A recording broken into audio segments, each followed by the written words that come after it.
Okay, I come back. We now turn to explore a section second, it goes on methods of comparative law.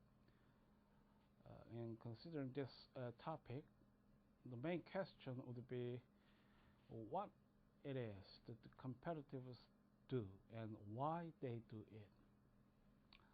And the focal point would be a private law centered and sharp distinction between practical and scientific aims. And the other characteristic would be found in that it is generally inconclusive if we have a lot of discussion and also actually accomplish the discussion completely. And in this context, we also need to look into the kind of a dichotomy between law in books and law in action.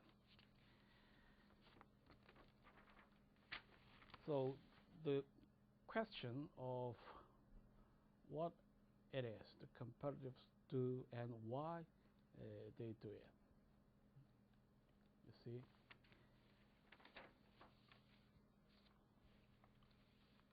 three generalization can be made about the current self-understanding of comparative law, as it is expressed in numerous books and articles that discuss the question of what it is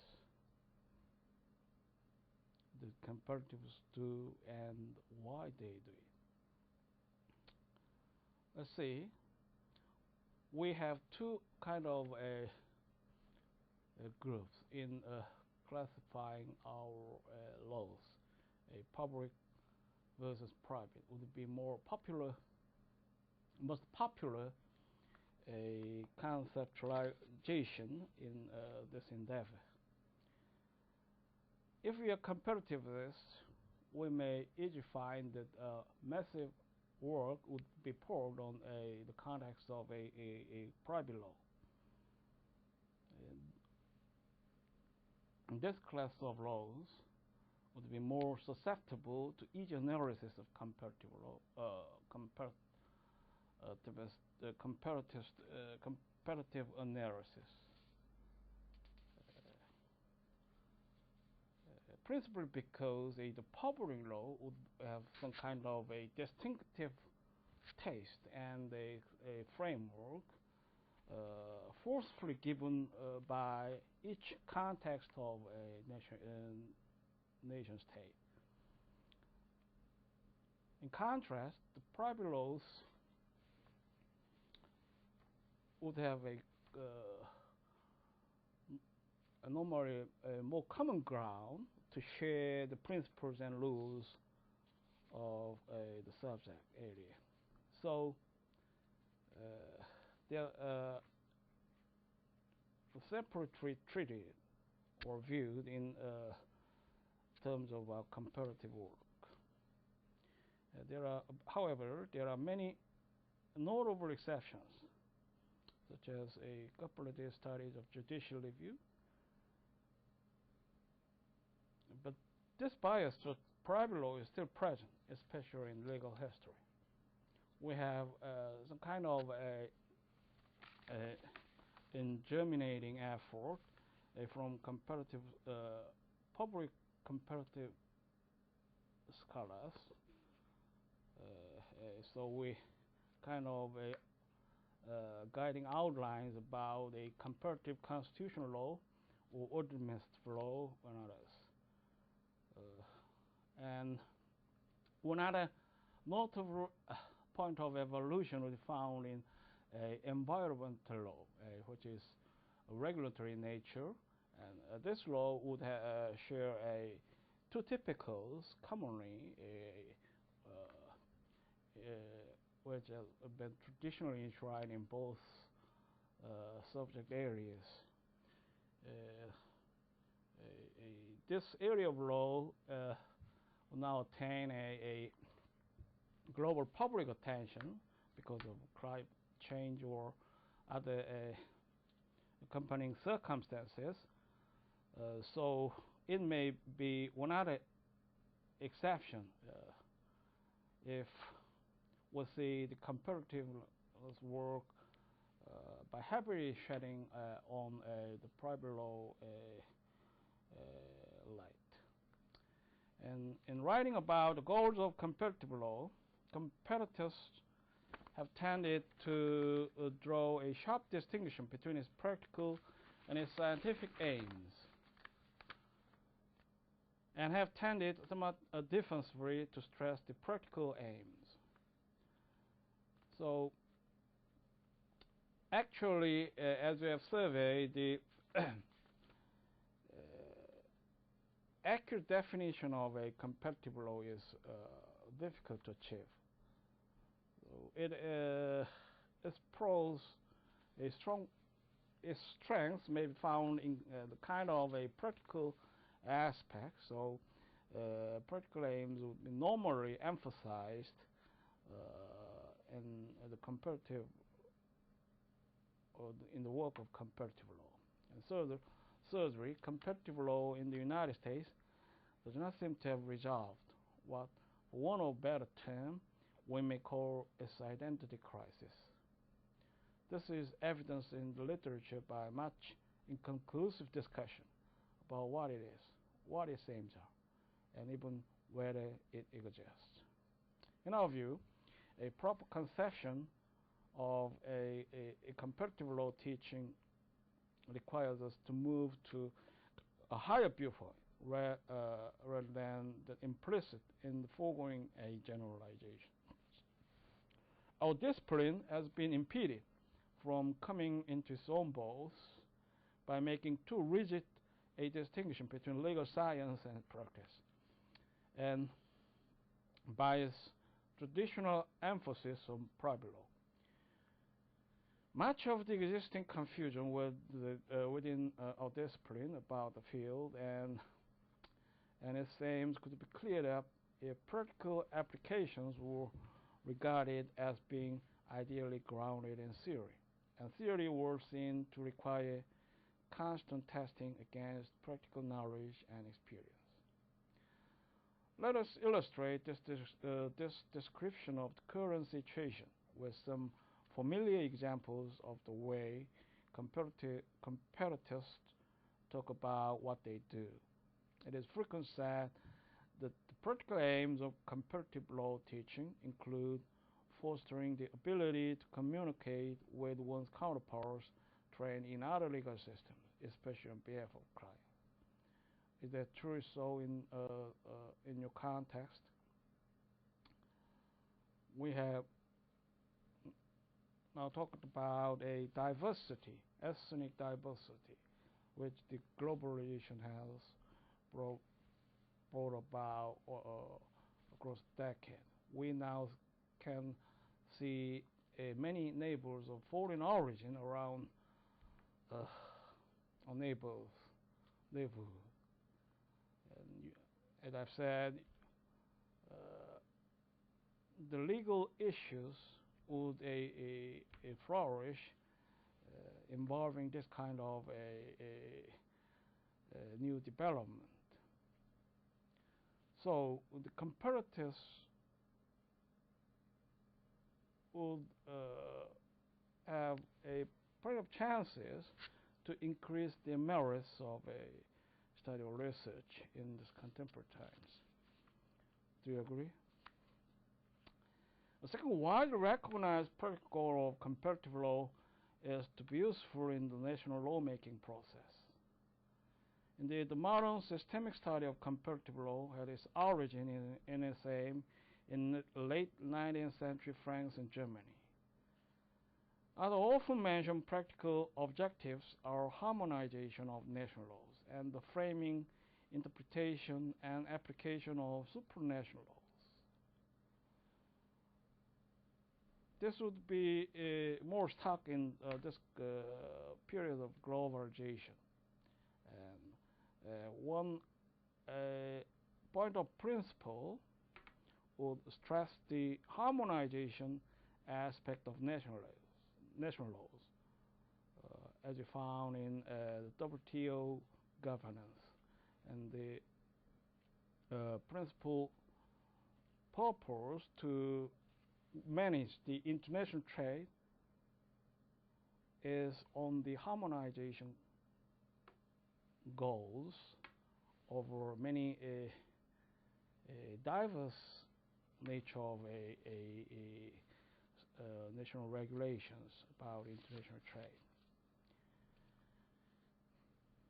These and other important applications of comparative law are typically presented as being in contrast to the scientific aims of comparative law, which are usefully said to include an improved understanding of our own legal system, the discovery of principles common to a number of legal systems, and the pursuit of knowledge as a good itself.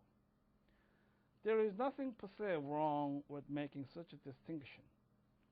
The only harm comes when we erect it into hard and fast line, forgetting that the practical aim just mentioned will be well served by the serious pursuit of scholarly objectives, and that our scholarly experiences are apt to be stirred if they are carried on without close attention to the way law operates in the rough and tumble of daily life. If the domains of legal science and practice are distinct, so also are they complementary. Do you agree? They are partners, and the successful cooperation constitutes the best applied science and the best sort of legal theory. Before we attempt to develop this line of thought further, however, we must say a few words about the other distinction, which, by being drawn too sharply, prevents a comparative law from achieving its full potential here and abroad. This is the distinction especially important to continental Europeans between private and public law. We have already mentioned that, with notable exceptions, comparators have tended to concentrate on private law. The historical reasons for this emphasis are obvious. Modern comparative law took shape as a discipline in the late 19th century in the heyday of private law and laissez-faire. It came into existence mainly to serve a variety of practical ends, primarily in the domain of private law. However, this emphasis increasingly leads to overlooking fruitful areas for comparative study. It also impairs the analysis of private law itself and of legal systems as functioning wholes by failing to take sufficient account of the role of modern regulatory and administrative law in the former private law areas. Many theories of how to group legal systems into families are dependent upon private law concepts. So we later see the kind of a classification about a Western legal traditions. There are separate views about the classification, and no accurate aspect of agreements could have been achieved in exact terms. That it is one point that we have to see the difficult aspect of a comparative law. And as I mentioned, private law is important for the comparativists. It is still true when we see the uniform rules of a European contract law. Recently, we have achieved a European contract law, which is universal of the member states in European continent. That is one of a subject area the United Nations have long appealed to achieve the uniform rules about international state of contract, and CISG is also one kind of product which is more broad in scope and its application. But the subject matter would be limited than the European contract. There are various reasons between these two differences of a CISG and European contract law. European contract law share a more points of a common understanding and have more chapters and provisions to govern the European trade in civil law terms.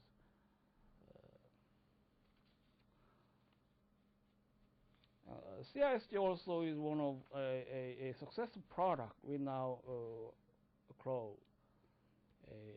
Before CISG, we have a international covenant about a international contract titled a Hague Convention, but it has long been criticized that the provisions would favor for seriously the Western developed states. So many underdeveloped countries filed complaint against this way of approach adopted by Hague Convention. So they were reluctant to sign the contract, a Hague Convention. So the convention has now a very small scope of member states in comparison with its counterpart CISG. CISG is very successful to have now 68 member states, and Korea has long agitated to sign the convention, but recently in 2005 signed the contract. So this kind of uniform rules offer a kind of a basis of understanding that the private laws are more easily accommodated in terms of a comparative law context. In order to explore how comparative methodology properly conceived advances both theory and practice, we must devote some attention to the notion that comparative law consists in a variety of methods for looking at law. In discussing this matter, one can no better than to rely on the formulations of Ernest Ravel and its follows, Otto Confront and Max Reinstein. Ravel put the systemic study of comparative law on a new basis in the 20th century. Two words are the keys to the way he did this: function and context. You cannot compare legal rules, institutions, or systems without understanding how they function. And you cannot know how they function without situating them in the legal, economic, and cultural context. But how is one to do this? First, let us recall the older comparative law concerns methodology. The study of foreign law is an indispensable preliminary step to the exercise of this methodology. Ideally, this means first that one has some grasp of the essential characteristics of one or more foreign legal systems as a functioning whole, and one can identify as well the roles of particular institutions and elements with the system. What values do they protect and promote? Through what technical devices do they operate? Usually, comparative law teachers take for granted that our students know their own legal system in this way. But today, try to use comparative law codes if you are a student as an occasion for refreshing, reviewing, and supplementing the knowledge that you are acquiring about American law. So both ways are useful. The national lawyers would be more competent if they are expose a comparative law. And comparative laws also are required to have a proper knowledge about a specific uh, national law, and also kind of a linguistic issues are important to have more a competent comparatist about a diverse legal traditions. Let us assume for the moment that somehow the enormous hurdles of understanding the basic terms of comparison can be met. In fact, the acquisition of terms of comparison and comparison itself are reflexive, ongoing processes. Comparative method itself does not compare legal rules and doctrines, but begins by working out a topic. It compares legal methods of fulfilling various social objectives. It is concerned with systems and functions rather than structures and rules. Or to use Kant-Fromm analogy, we are more like comparative physiologists than comparative anatomists. So we need to be constructive to find a kind of pastorology of a legal culture and the pros and cons of specific legal traditions, and the wake of a evolution from a set of historical lessons and a kind of structures and substantial influences. All these elements would be compounded to influence the work of a comparatist. Sometimes a functional approach means that an institution has to be broken into separate parts. As for example, when the multi-purpose of Anglo-American trust device is studied comparatively. So the legal rules and institutions at some point have to be liberated from the conceptual categories of their home system so that they can be seen pure in terms of different legal needs they serve. Well, could be well challenged by the problem of terms exclusively employed by national legislators. They would give limitations in exact sense, but we need to be more generous and hospitable to commingle the kind of different strands of laws devoted to our research or studies. Let's see another example. In analyzing the problem of balancing freedom of testation with protection of a surviving spouse, one can be led into serious error by failing to consider marital property law along with a distance estate law. As Zweigel and Quet have put it, the functional approach of comparative law concentrates on the real-life problem, which often lurks unseen behind the concepts of the natural system. We would be a historian to delve into the difficult issues of and the context of development of a comparative legal system, but that is not historical in our practical circumstances. It can be applied instantly to our case at bar. So kind of a spirit of law or the way of a culture, as we have encountered a term acculturation, to be useful in finding a true law which is potentially applied to our case. And there will be kind of a analytical tools for the law reformers and a national congressman.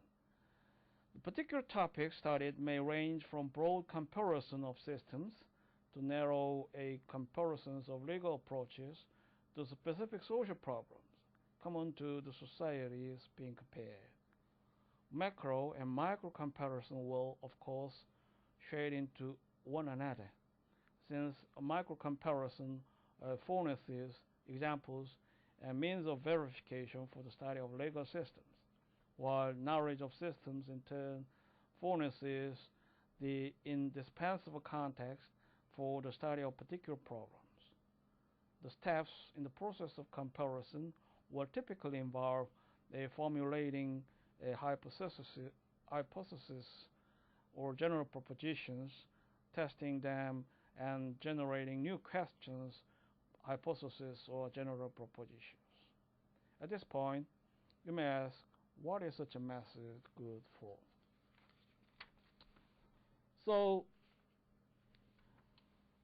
before we turn to see the uses of comparative law or method, we need to make a brief visit about a law in action and law in the books.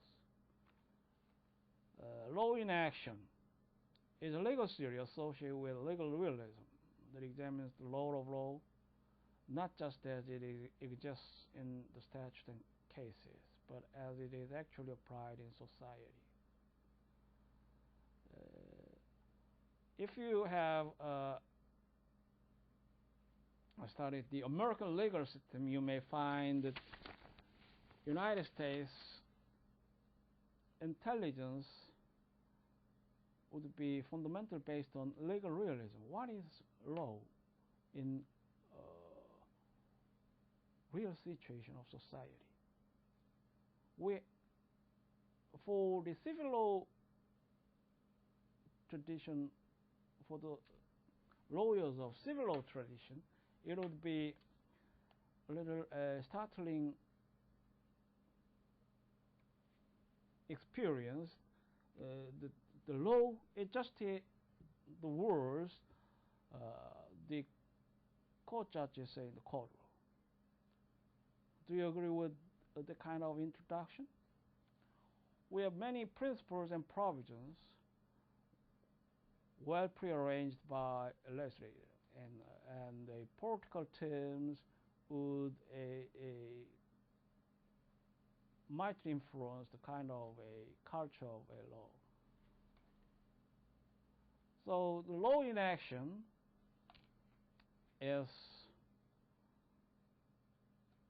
circuitry match with the concept of legal realism. It marries a legal realism, and the tradition was developed by initially a Harvard legal scholar and later actualized in the University of Wisconsin Law School. Let's see the brief of it. Law in action, scholars often start with observations about the behavior of institutions and work backwards to the legal philosophies guiding courts and traditional jurisprudence. As Kenneth B. Davis, Jr., dean of the University of Wisconsin Law School, has stated, law in action means that in teaching and research, no matter how interesting we find a legal theory, we always need to ask, how does this affect people's lives in the real world? To have a common sense with a comparative. Law is actually a living creature to interact with our daily settings of lives. Is law just the words found in the book only? That would be not exactly true in the context of a American legal tradition. You may spend many hours in library rooms reading case laws or the relevant statutes that should be applied to your case. That will be all. And Can you find any points that you have to disagree on the established case laws? Comparative analysis may be helpful to think about issues more contextually and creatively. The first reference to law in action may have been a 1910 article by Roscoe, the Harvard Law School dean, whose work was a forerunner to the legal realism movement. From there, the concept caught hold at the University of Wisconsin Law School, where the law in action concept is most prevalent today. The law in action concept was a natural fit for Wisconsin because of its strong emphasis on the social sciences and the Wisconsin idea, the concept that the boundaries of campus are the boundaries of the state. As at law schools everywhere, the focus is on appellate opinions. However, a professor who focuses on law in action is likely to go past the holding of the case to look at more questions such as how might the parties on the losing end of the case respond? Will the rule change their future behavior? Who will enforce the rule? Or what was the cause of the underlying dispute? Will be addressed. Similarly, clinical education and clinical skill courses take on a more important role for students who get to integrate their personal experiences with the classroom work. How much do you agree with this kind of a mindset or a way of approach in your legal study?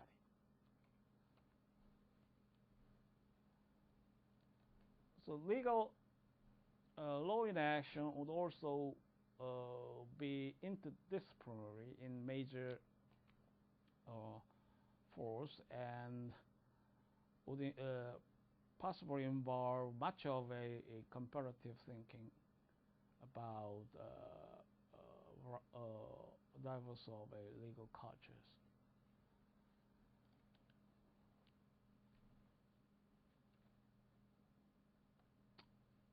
So fostering the ability to communicate with one's counterparts trained in other legal systems is one of the goals that the comparativists long upheld. And the comparative ideas would be also useful in the national law making.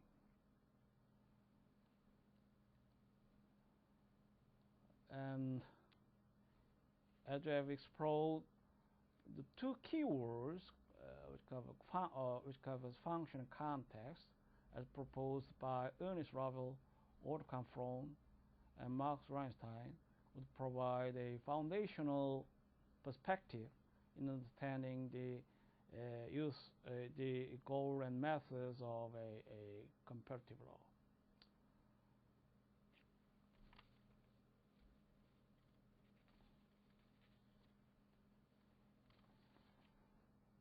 So let's turn to see a section 3, the uses of comparative law method. It is utilitarian to, as a law student and law reformer, and other concerned people are being involved.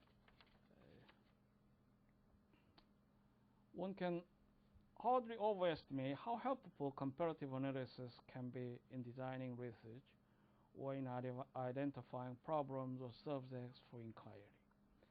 Our own way of doing the things seems so natural to us that often it is only comparison with another way that establishes that there is something to be explained. For example, the at-will employment relations fit snugly into classical American contract law. But then Professor Clive Summers comes along and points out that the United States is the only major industrial nation that does not have generalization, protecting an at-will employee from dismissal without cause. I have mentioned this case earlier in this class. Why is this so? Can you give any plausible answers about this kind of potential evils that may have merits or values in terms of American politics, economics, or sociology?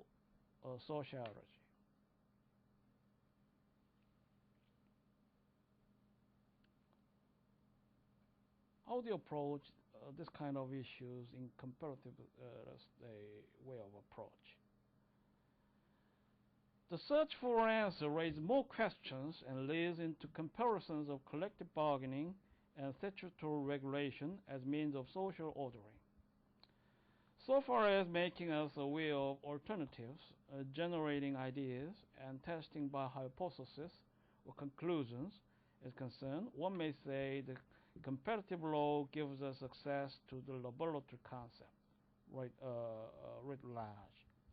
Legal science offers hardly any opportunities for controlled experimentation, but comparative law at least can expand the theater of observation to include potentially all the jurisdictions of the world. Often it is only comparison that can indicate us that something may be wrong with our usual way of explaining things, or even our new theories about law and society. Should the contemporary legal historians, for example, heed F.W. Maitland's warning that all history necessarily involves comparison? Maitland wrote at the turn of the century, the lawyer who knew nothing and cared nothing for any system but his own hardly came in sight of the idea of legal history. This may echo in common understanding or sense, and it's very sensical, I believe, to your experience also. Now let us revisit for a moment the distinction between the practical and theoretical aims of comparative law. The methods described in section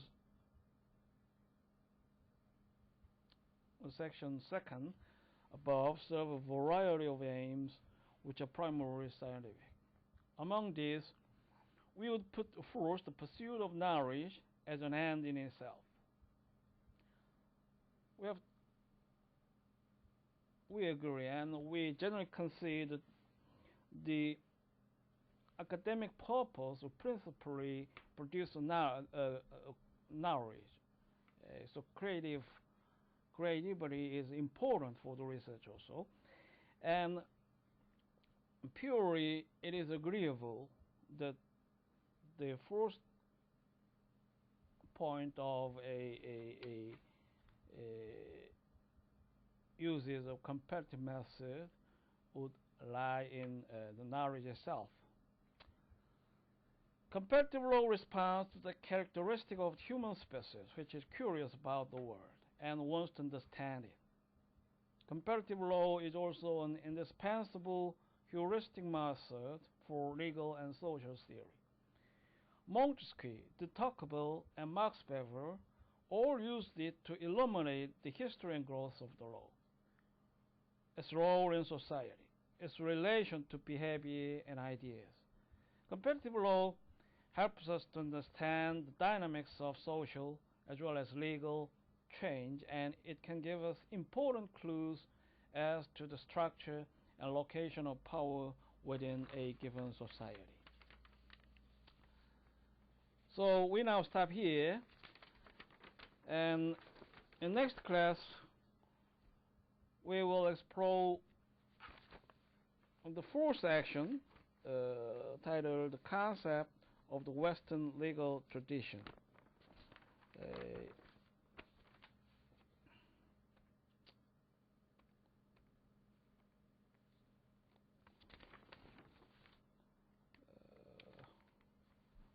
Before I close this class, I'd like to have some introduction, which is helpful to understand the kind of ideas of law in general, and also have some connection with a comparative law. You see in the picture one of a great legal scholars in the world history, who is named Montesquieu. He is an active traveler to find the true dynamics of a state function. He stayed in Britain for some years to write a great treatise titled a Spirit of Law. And his treatise actually serves laying a foundation in modern constitutional framework in the United States, and his theories and ideas, and as well as arguments, are very influential to see the true nature of a modern legal system. As we have experienced, de Tocqueville, also a kind of a legal philosopher, who is actually more broad of many subjects of social science, and he also cited by in many occasions by a political scientist also. My point is that these great scholars normally have a great experiences of a foreign country. De Tocqueville would also be a traveler and a cross-continental thinker to study the true feature of a American society and its a political dynamics. So their way of approach and a mindset would give a point of lesson for our comparative endeavors with the courses. He proposes a kind of separation of powers, which is one of a pivotal themes to ensure a check and balances among the powers. It is indispensable to safeguard a fundamental liberty of a citizens against the arbitrary exercise of a state power.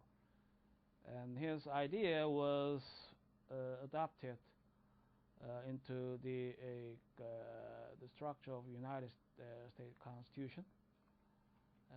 One of major influences, along with John Locke and a Blackstone, who has a philosophy of a higher law concept, and that also serves to create a new republic in the North American continent, which is now a world leading state. According to the prevalent view, Montesquieu is regarded as the father of comparative law. His comparative approach is obvious in the following excerpt from Chapter 3 of Book 1 of what many consider to be his masterpiece, The Spirit of the Law. The political and civil laws of each nation should be adapted in such manner to the people for whom they are framed. There should be a great chance if those of one nation should another. They should be in relation to the nature and principle of each government, whether they form it, as may be said, of politic laws, or whether they support it, as in the case of civil institutions. They should be in relation to the climate of each country, to the quality of its soil, to its situation and extent, to the principal occupation of the natives, whether husbandmen, huntsmen, or shepherds. They should have relation to the degree of liberty, which the Constitution will bear to the religion of the inhabitants, to their inclinations, riches, numbers, commerce, manners, and customs. So, as a draft of a universal constitutionalism, his idea would offer generally a pillar of liberty concept or other fundamental freedom. Now, most modern constitutions have subscribed to. Also, in Chapter 6 of Book 24, he advised to determine which of those systems is most agreeable to reason. We must take them each as a whole and compare them in their entirety. Yet another excerpt where Montesquieu's comparative approach is evident is the following one from Chapter 8 of Book 24. As the civil laws depend on the political institutions because they are made for the same society. Whenever there is a design of adopting the civil law of another nation, it will be proper to examine beforehand whether they are both the same institutions and the same political law. So, we were introduced the areas of private law are more susceptible to the works of a comparative analysis, but there are general consensus backed by a kind of a bourgeois revolution across the France and United States, a kind of a common concept about the basic law of public nature. And Montesquieu also stressed the critical importance of the areas of private law in the context of a comparative endeavor. Comparative law in the U.S. was brought by a legal scholar fleeing a persecution in Germany, Rudolf Schlesinger. Schlesinger eventually became professor of comparative law at Cornell Law School, helping to spread the discipline throughout the U.S. So, we have a brief about two figures which offers the basic concept or a foundation in the United States and a modern Western civilization. And this page shows the uses of a comparative law, which involves the law students and would-be lawmaker and would-be reformer. You would be a congressman of National Assembly if you study hard and make a social success. Then I may cordially hope that this course would echo in any sense to support your rest of work. Okay, that is all for this class, and we'll meet with section 4 titled Concept of Western Legal Tradition on Friday class.